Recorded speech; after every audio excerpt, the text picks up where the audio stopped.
Thank you for joining us today for this session entitled Grade Easier with Rubrics. And just to give you an idea of what we're doing today, we are going to talk about what rubrics are. So we'll define them. We'll talk about why you would want to use a rubric. And then we'll go into what some best practices are for using rubrics. And finally, we will talk about how to make a rubric, how to create them, and then show you some examples of some rubrics that you may want to use in your own teaching. So I'm going to turn it over to Lisa to define rubrics for us.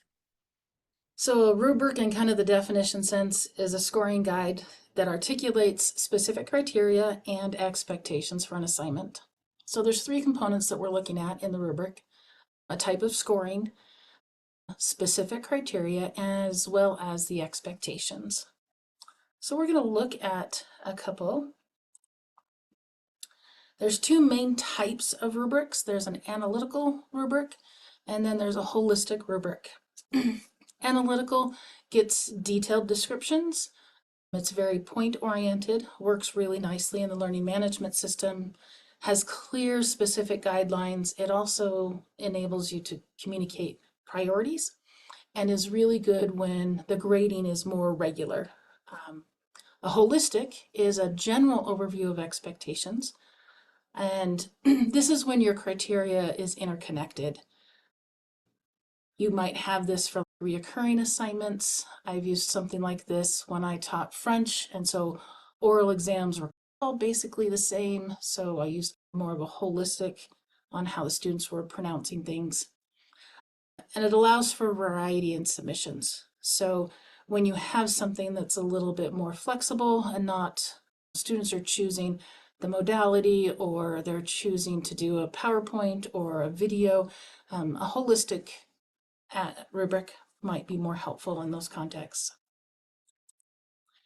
This is what a holistic rubric would look like. Our rubrics today are on ice cream sundaes. So if we were going to grade ice cream sundaes today, an A grade would have all of these criteria, and a C grade would be in that approaching good quality. So there's descriptions of the ice cream and the topping and the fruit and the crispy topping and even the container here. So that's a holistic. An analytical rubric gets into details. So in this case, we have points at the top. We have a criteria. Our first one is whipped topping, and we have specific descriptions at each level. This is what makes it more analytical, and specific points are assigned to each. I will note here that usually when putting a rubric, an analytical rubric, in an LMS, you also want a 0 level for the math to work out. So something to keep in mind. But you can see all of the different details there. Sometimes you might want to weight something, and you might want to have just a criteria and perhaps a range of points. So in this case, we have the criteria and the description. The description is the highest level of expectation, and the points possible. So in this rubric, we looked at the sauce and the ice cream as being more of a priority in creating your ice cream sundae. We're not going to define 10 levels of descriptions. In this case, we're just putting a range of points here so that we can distinguish as we give feedback, and the feedback will help us with the difference between what is an 8 ice cream and what is a 10 ice cream. The last type of rubric doesn't really fit into the analytical or holistic. It's more holistic, but not really that. And it's just the criteria. You could add a description here, but this is really good for really intensive feedback, really good for rough drafts, really good for peer reviews, where there's a criteria and you're just providing feedback. So there's no points here. You're just saying the highlights and what could be improved. So whipped topping, it was really good. It was nice and fluffy. Improvements, could have used more of it. So you can go back and forth, and that helps the students to get the feedback and then apply it, which is why it works really nicely for a peer review. In creating rubrics, quite often you'll start with something like this, and then you'll work back to that detailed analytical or the holistic rubric, depending on your assignment. And we'll get into details a little bit on how to go about creating those. Instead, now we're going to move on, and Kim is going to talk about the benefits. Thanks, Lisa. Okay, so first of all, what are the benefits of using rubrics? And if you haven't already heard, it helps with consistency and fairness in your grading. So if a rubric is specifying the scoring criteria in a clear and consistent manner, then even when you have multiple graders in a course, or if a course is taught by multiple instructors, they can all use the same rubric and arrive at the same grade when they're assessing student work. And so it really helps to be consistent and fair with all of your students. And even if you're not grading everybody at the same time, if you're going and coming as you're doing your grading, then it helps you to be consistent between your grading sessions too. I know as an instructor, it's helped me a lot with that in the past. And it also helps you to provide clear and constructive feedback. And depending on the level of detail that you put into your rubric and how many criteria you have and how much detail you put in each of those, you may need to provide some extra feedback. And so often rubrics will provide you a space to put in extra comments to your students and make them customized. So it's not just out of the box, plug and play for everything, but you can customize it and make it more individual for your students, while you can still have the benefit of using the rubric to enhance your grading time and to decrease that time that you need to grade. And then finally, it allows for critical thinking for your students. So students know what to expect from their instructor when they receive a rubric before they start an assignment. And so it's important to share the rubric with them, and it gives them a goal to work towards. And then when they receive the scored version of their rubric, they then have the opportunity to look at the areas where they might not be doing as well as they'd like to, where they can make improvements and then utilize the feedback that you've given them to do that, so that they're really getting the learning that they're seeking out of your course. And next, let's talk a little bit about the challenges in using rubrics for grading. So you may have created a rubric in the past and found that it is not a speedy process. They do take some time to create. And so you have to dedicate some of your time to really create your rubrics the way you want them to be. And it is an ongoing process and should have continual improvement. So you might begin by just choosing 1 or 2 assignments in a course that you want to use a rubric for, and then develop a rubric for those assignments. And then you can begin to build from there. And another complaint that you may hear is that they're restrictive.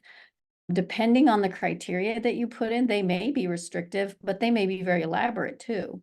But if you're not capturing everything that you want to assess, then students might be confused, and they might feel that they're restricted in what they are doing for their assignment. So again, the process of continual improvement with your own rubrics is important. And the other thing, focusing on students, is that students may focus more on the what they're doing than the why, if they're only looking at the rubric and just trying to check off the boxes. I think that's where your instructor expertise comes into play. When you're explaining your assignments and why you're having students completing them, explain to them what your reasoning is and what they're going to get out of it if they put in the time and the effort to do a good job. And then if they're poorly designed, it might impede your ability to give constructive feedback. So if a rubric is too broad, it may overlook important detail that you really need to assess or want to assess. And in that case, it probably needs to be modified and have more criteria added to it. And then finally, students may be confused or misinterpret what is expected. And here again is where you can help your students by being specific and clear in your instructions and in your rubrics when you're sharing them with your students, to make sure that they know exactly what is expected of you. And next, I'm going to turn it over to Mark so he can talk a little bit about best practices for designing rubrics. Thank you, Kim. And yeah, when you're designing your rubrics, there are some best practices to keep in mind to help guide you as you're creating them.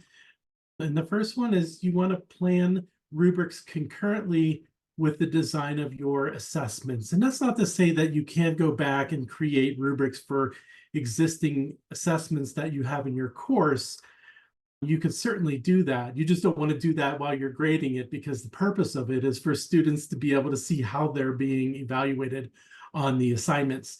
So if you want to incorporate rubrics into your existing course, my recommendation would be to wait until after you've taught the course. But it is a good exercise to help you go back and refine your instructions. The rationale behind that is it ensures that the criteria for success is clear from the beginning to your students, reducing any ambiguity. You also want to make sure that you align your rubrics to the learning objectives. And this ensures that the rubrics align closely with the objectives of the assignments or the assessments. And that kind of alignment is going to enhance the clarity of the expectations that you have communicated to your students and helps them to understand the purpose of the task. So it really helps them to see that this isn't just busy work that I'm working on, that it is aligning with the objectives. Then you want to clearly define each criterion within your rubric. By doing that, you're providing specific descriptors for different levels of student performance. And this clarity in the criteria helps to minimize the ambiguity and supports consistent grading across the assessment. You also want to assess your rubric once you've created it. And it's essential for continuous improvement in your course and your assignments. And it ensures the effectiveness of the evaluation process. And you'll be able to know that your rubric is good when you don't have to explain the expectations of the assignment or the assessment to your students. So that's one way that you can tell that you have a good rubric.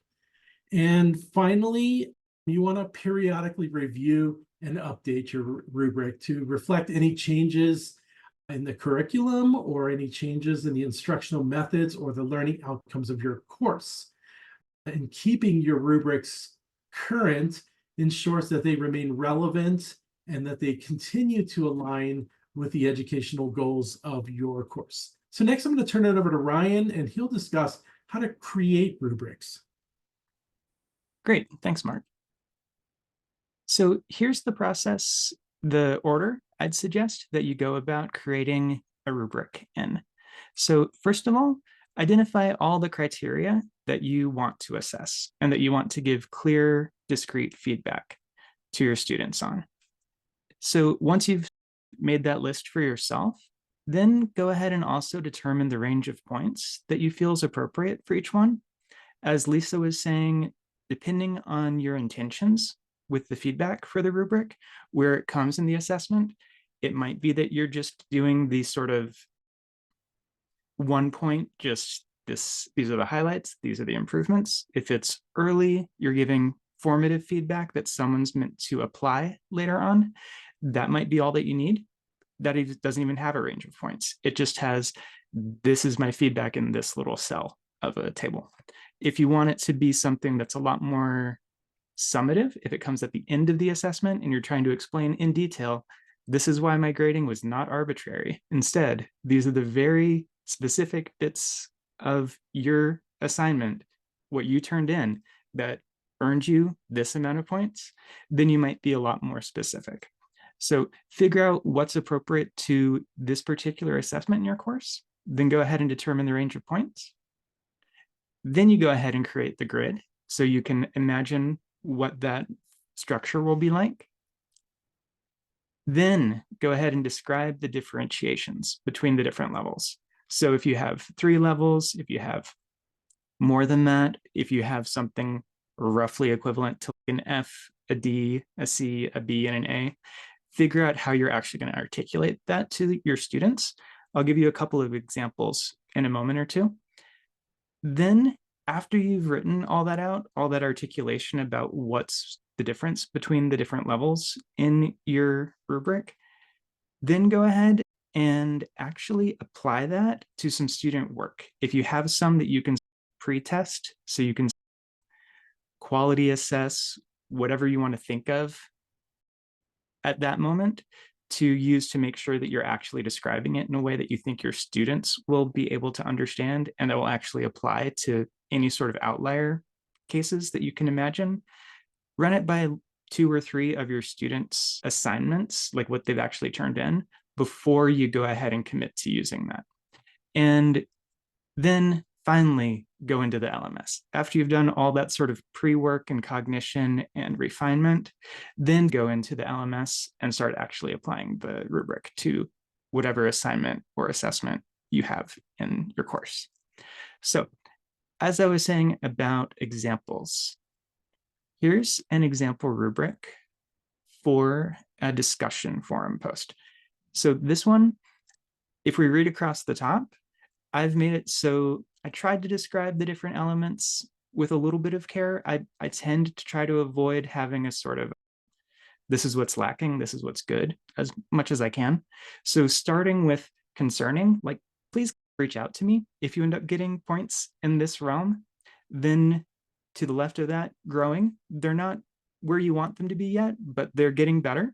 Then it's sufficient. Generally for me, this is what I think is a B. And then exemplary. These are the people who are really have a robust understanding of whatever we're discussing. So then going down the criteria on the left, you can see that there's timeliness, there's all points were on time, topic, the initial post addressed all of the prompt components. Below that, we can see substance, it demonstrates critical thinking on the topic, and connections. It makes clear connections to both course resources and personal experience. This is what I would look for in most of the discussion forum posts that I'm asking students to engage in. So then you can see we have, without even needing to know the assignment, I'm going to assume that you are all sophisticated enough to see that 3 posts probably is what we expect from this rubric and this assessment. So to Mark's point about a really well-developed rubric communicates all of its stuff without you needing to have additional details. We can see that there's multiple posts, probably 3 of them. If you get all of them in on time, then you get the full points. And then you can see to the right how that sort of devolves from that exemplary version.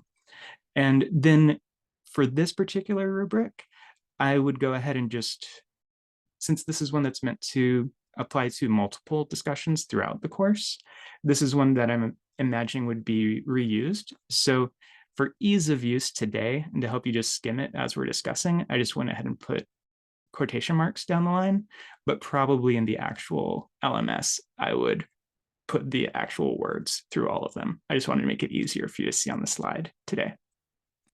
So that's a more simple rubric. The next one I'm going to show for an essay is more robustly articulated. So imagine there are many more rows below this. For the slide, I only wanted to focus on one to help us see how you might differentiate with a more verbose discussion of how things are different. Starting from the right, within that sort of concerning level, there's minimal effort to demonstrate understanding of the material, or it doesn't include the essential elements of the assignment, or they just didn't even submit it. So that's anywhere in that very low sort of points range.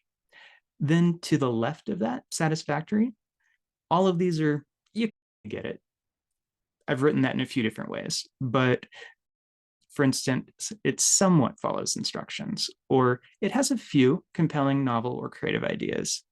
It has superficial analysis that shows little or no knowledge of related course material, and the statements or numerical results are infrequently accurate. You can also see across the top, it can be confusing and a little bit ambiguous if you have the points exactly line up. So you can see in the satisfactory table header column, I say greater than 17.5. Then the ones to the left, I showed the opposite approach, which is to have the actual next mathematical higher possibility, just so they don't overlap. Some students I've seen get confused if a 19.75 shows up in both satisfactory and good. They can sometimes get a little bit grade lawyering. So I figure you might want to go ahead and minimize that possibility by very clearly showing that they don't overlap. And then the way that I've articulated these, I did my best in each phrase, each sort of sentence, to use the same construction and just vary the adjectives. So assignment mostly follows instructions. There are some compelling ideas. The analysis shows partial knowledge, and the statements are mostly accurate. So it helps students very clearly see the small differentiations between all of them. So hopefully that helps you imagine how, if you choose to do a more detailed analytical sort of rubric that really fully is written for one of your assessments to communicate its details in as robust a way as possible, this is a model that I'd recommend that you could follow. If you want, of course, as with everything else, reach out to us if you want to have help elaborating your own or developing your own. If you want to learn more about what we talked about today and some other topics that we've addressed in the past in regards to Moodle, in regards to course design, in regards to accessibility, we have a variety of different resources. And first, you can check out our Tiger Tracks articles that are online. These are how-to at your fingertips that you can conveniently access, and it'll walk you through various things that you could do in the Moodle Learning Management System. You can also view our previous Wednesday webinars that we have on our YouTube channel. And simply by clicking this link here, where we've done videos on course design, Moodle, accessibility, anything related to the work that we do in the ITRC. So we invite you to do that. We also have a variety of accessibility resources on the ITRC website, and you can select the link there, and that'll take you directly to that page. You can simply scan the QR code on the right-hand side. If you'd like to meet with one of us in the ITRC, or all of us, you can simply email the ITRC, and that is if you have a question or if you need help with anything. You can email us at itrc@isu.edu. Give us a call at 208-282-5880, or you can just come down and visit us in the ISU library. We're in the basement in room B17 on the Pocatello ISU campus. And if you want to make an appointment with any one of us directly, you could simply go onto our scheduler, which is on-demand appointments, and make an appointment with any one of us. We're happy to help you. Finally, for future Wednesday webinars, and we do these every Wednesday throughout the semester, not including the summer, watch in the ISU Today for upcoming Wednesday webinars. We typically announce those the Monday before. You can check the ISU events calendar where we have listed all of our webinars. And also, if you go onto the ITRC website or select this link here, it'll take you directly to our schedule, and you can view upcoming webinars. You can enroll right there from that page. We want to thank you so much for joining us today, and hope you have an enjoyable rest of your day.